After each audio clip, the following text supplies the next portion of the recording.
There's no getting away from these men's fragrances right here. They have such strong, overpowering projection that they're bound to stand out in a great way.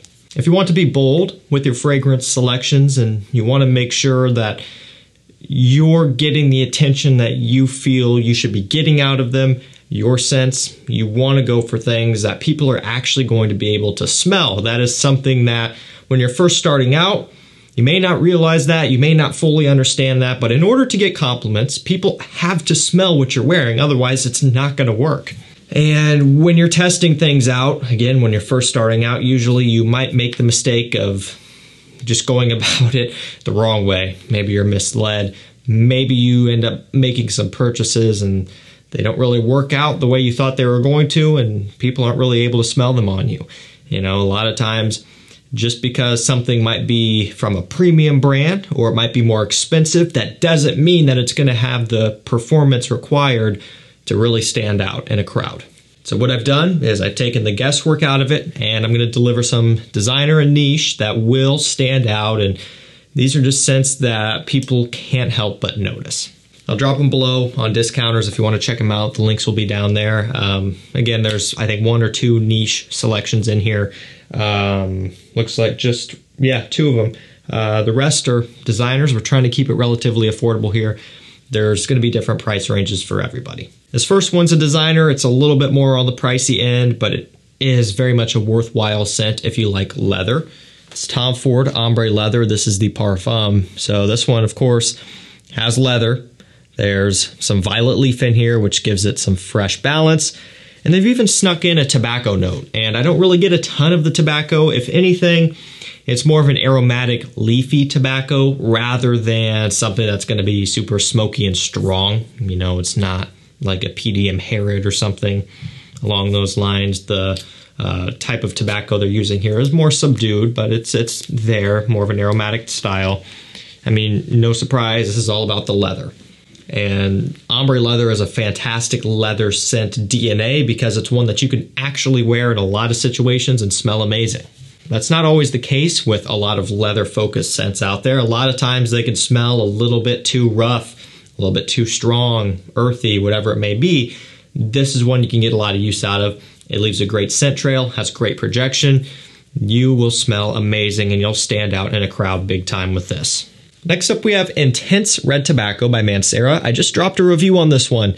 I've had it actually for a good while now, and shot my video, and then it was just a matter of when I wanted to put it out. But since first getting it in and since shooting that review, I've had even more time to wear this one, smell it, and it really simply is red tobacco, but just even more crazy and strong. And you know, you can go watch my review for the full rundown, more detailed. It's just going to be for the people out there who want the best of the best. You know, what I said in my review, just to paraphrase a little bit to kind of give you some guidance here, if you already have red tobacco, the EDP, you don't need to run out and purchase this one. Okay, to me, it's not necessary because the EDP is already so strong. If you're someone who has yet to purchase red tobacco and you want to have the best of the best, the highest end thing, then you would go for the Intense. It's an straight concentration. I kind of look at it something similar to the type of person that buys, you know, the new iPhone or new whatever phone every year that it comes out. And there's nothing wrong with that at all. But I'm saying it's for the people who just want to have the latest and greatest. That's what Intense Red Tobacco is. And really, it's a fair point. If you're someone who doesn't have red tobacco yet, you can spring the money and go for this, and now you're set. It's just not necessarily worth upgrading from the EDP to the Intense, in my opinion, if you have it. So if you have the EDP, substitute that in for this spot right here, and you're still up to date with the video. I wanted to give this one some love because it truly is just even stronger, even more crazy, even more in your face. Probably wasn't the most necessary thing, but they did it, and I've got it, and I like it. 1 million ELIXIR is up next. This is, you know, the start of the elixirs in this video. We'll just say that. It's got vanilla, tonka bean, and apple here. It is very pleasant. I like this one a lot. I don't like it as much as 1 million Privé. Probably don't like it as much as 1 million Lucky either. I would say it probably comes in third anymore. You know, there's going to continue to be new 1 millions, probably year over year. In fact, there is another one out there now, 1 million oud or something along those lines, a little bit of a green kind of look to it, something like that. Of course, there's 1 million ruby as well. All of that stuff, or 1 million royal rather, my bad, I always get that mixed up. 1 million royal, 1 million some sort of oud edition. There's a ton of them. I like this one a lot. And so really when it comes down to it though, guys, if you're looking to fulfill the criteria of this video, just strong projectors you cannot escape, any 1 million will work. Simple as that. So if you have 1 million privé, it's going to work. If you have 1 million lucky, it's going to work. Insert any other 1 million flanker, you're set up. Pick your favorite. Let's keep the elixir train going with Sauvage Elixir by Christian Dior. So it's all about the nutmeg, the sandalwood. You get some licorice in here as well. A bunch of other warm and spicy notes. It is very masculine, very classy smelling. It's going to have more of a premium feel, a little bit more of an older school throwback type of smell also, just because the aromatics and the warm spices. This gets pretty far away from, you know, Sauvage roots and that typical DNA.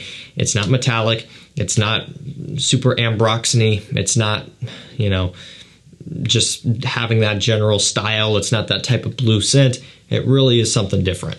And so I have to give credit where credit's due because I do like it a lot. I think from a scent standpoint, it offers something a bit exciting and interesting and new.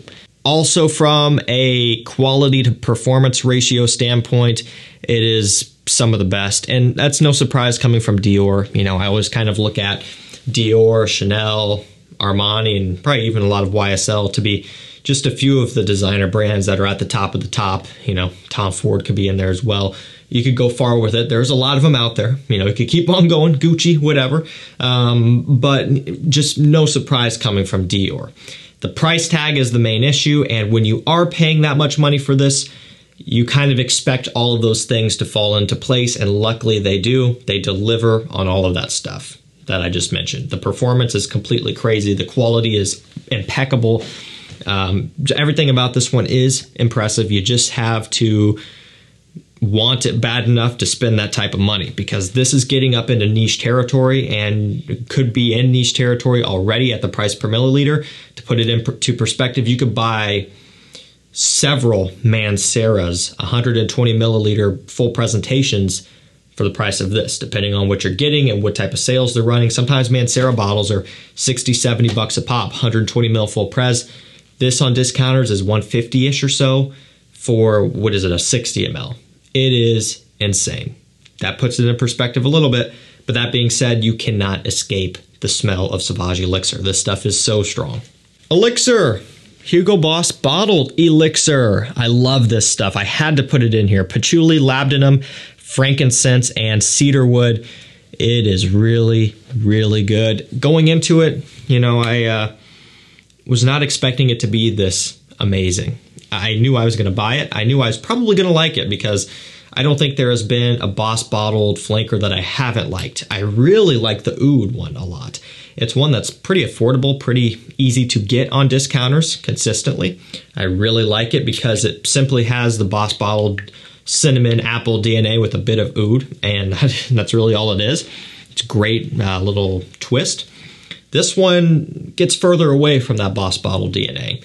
It focuses on the smoky notes. You get kind of a leathery and strong kind of presence from the labdanum. A lot of cedarwood in here, really giving it a masculine, woody, and kind of spicy depth.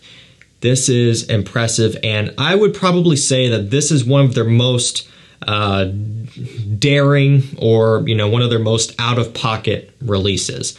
A lot of their other flankers play it pretty safe. This one probably is going out of its way to be different the most, and I respect that, especially in a world full of elixirs all of a sudden. Every designer brand, niche brands I'm sure as well, are going to be doing elixirs of some point, and so this one to me, it does stand out, not only against the other elixir fragrances out there, but also the other fragrances in this line, so I see no redundancy here. This is a solid release. Versace Eros Parfum. You cannot get away from Eros. Never. You can never get away from this stuff. I'm sure you guys remember smelling the EDT all over the place back when it was just the thing, you know. Versace Eros EDT, that was back when it was only Eros, right? That was the only version. That was kind of the Acqua di Gio. That was kind of the 1 million. That was, you know, the, am I missing one that I had in mind? CK1, whatever. There was a point where it was just everywhere. Everybody was wearing it. And you couldn't get away from it. You'd smell it all over the place. And the reason why it was doing so well was because people loved the smell of it. Great compliment puller. People also found out that you could buy it at retail, you know, and spend a lot of money on it, but it would actually last you through the entire day and then some. You know, a lot of people that aren't us aren't as into the performance metrics and everything. So when they kind of catch on that, hey, this is something that, you know, I spent $80 for, and it's lasting longer than 4 hours like some of my other stuff that I paid the same price for that is not lasting anywhere near as long. It was kind of game over from there. This stuff took off like crazy. And same goes with a lot of the other more popular releases as well. Le Male was one I was thinking of and missed as well. You get the idea. And so the EDT hype has gone and passed by now, but the Parfum brings it back, brings that legendary performance back, but it's a little bit more smooth and refined to me. If I were to only pick and own one Eros, it would be the Parfum, and second place would be Flame. Can't put a video together like this without DHP. This one pops up about every month in relatively limited batches. If you want a chance of getting this and any other rare scent, I promise I will get you hooked up if you sign up to my mailing list and texting list at the link and number down below. Like I said, generally about on average once a month this comes up. Sells out pretty quick, but you know, if you're on my lists, you'll get a notification as soon as it hits, and if you're quick enough, you'll be able to grab some for yourself. It's not all that hard. It looks super rare because it looks to always be sold out, but a lot of times it comes up and people just miss it because they're at work or they're doing something important. I take that issue out of it. Same with anything else that you might be looking for that's rare, discontinued, hard to find, or if you want to be notified of any big sales or whatever, I got you covered. But this one, it is a monster. You know, this is all about the iris, the leather, the rose. Beautiful scent. It's, to me, a work of art. There's something special about this. It's one that is just, it's crazy unique, you know, and it's so strong that it kind of makes up for the fact that it's so elusive and expensive. It's a little bit more daring. It's not for everybody, but I promise if you spray this one on, you will be smelled. Like, people cannot escape this stuff. Let's knock out that second and final niche fragrance here. Now, I've noticed something. You know, I keep an eye on the market all the time, all right? I have a really good grasp on the prices of things because I do this every day. Literally every day, I'm looking at prices on discounters to find the deals, to find the rare finds. So at this point, I know kind of, you know, just the prices that things should generally be at. I've noticed with this in particular, this line, on a lot of these discounters, the prices have been lower than they ever have been in years. Okay, so I'll tell you what it is. It's ROJA Parfums Creation E in the 50 ml Parfum concentration. For those who are unaware, this is kind of their main flagship line. So these were out way before the Parfum colognes were out that you might know of now, the 100 milliliter bottles that have a similar color combination that kind of transcribe with the scents, and in this particular case, the color of the juice here. Those came out quite a while after these at a much more reasonable price. Let's talk some numbers. The Parfums retail for $485 US.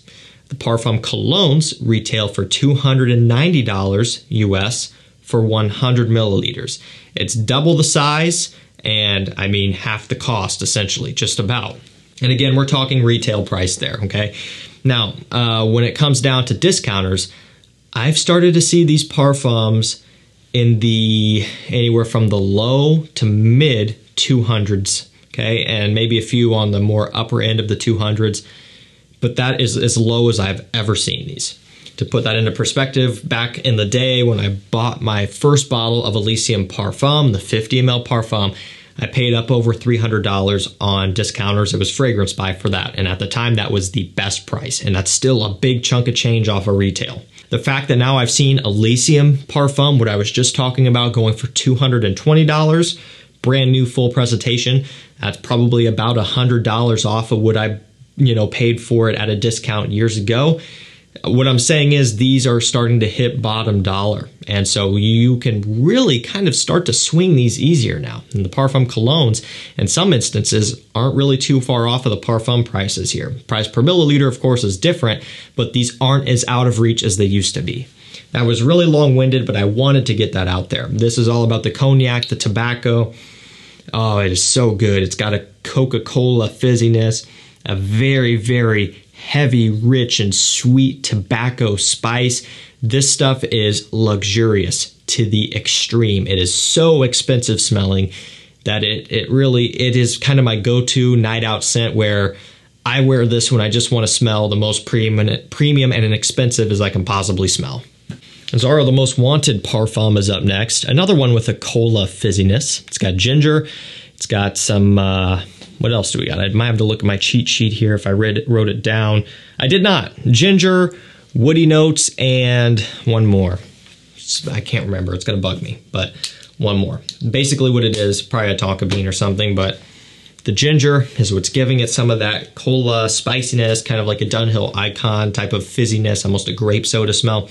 Pretty quickly dries down into a tonka bean, warm, sweet, powdery, kind of dry down. That's more in line with AZZARO, the Most Wanted, the original. Coming in at a Parfum here, I do prefer this. I like the smell better. I like the performance better. I like everything about it better. It's still not quite as good as Wanted by Night for me, but it's very close. Great performance. You cannot get away from this. Terre d'Hermes Parfum is up to bat next. It's all about the vetiver, the bitter orange in here, some oak moss, and some woods as well. It is so strong. It is dry, it's earthy, it's woody to the extreme. I kind of would put this in a similar category to SAUVAGE ELIXIR, not based off of smell, but based off of the type of guy that would be gravitating towards it. This is what you want to wear when you want to be taken seriously and you want to get as far away as you can from anything youthful or playful smelling, like a lot of the new releases. There's like zero sweetness to this one. It's all woods and earthy notes and oak moss and green notes and everything. It is strong, peppery, and just crazy. Last up, we have DIOR Fahrenheit Parfum. It's all about the rum, the suede, the leather, and of course the violet leaf. So it's got that freshness, but it also has some sweet boozy notes and a nice leathery undertone as well to give it just more of an interesting and heavy smell, where Fahrenheit is more of just a fresh and kind of light, airy, ozonic scent. This one just gives it a little bit more bass, makes it great for the cooler months as well. Great performance out of it, really does well. Alrighty guys, that's going to do it for me. Some fragrances that you cannot get away from because it projects so good. I will link these down below. That's going to do it for me. Thank you so much for watching. Stay safe, stay healthy. We'll see you tomorrow with another one. Take care.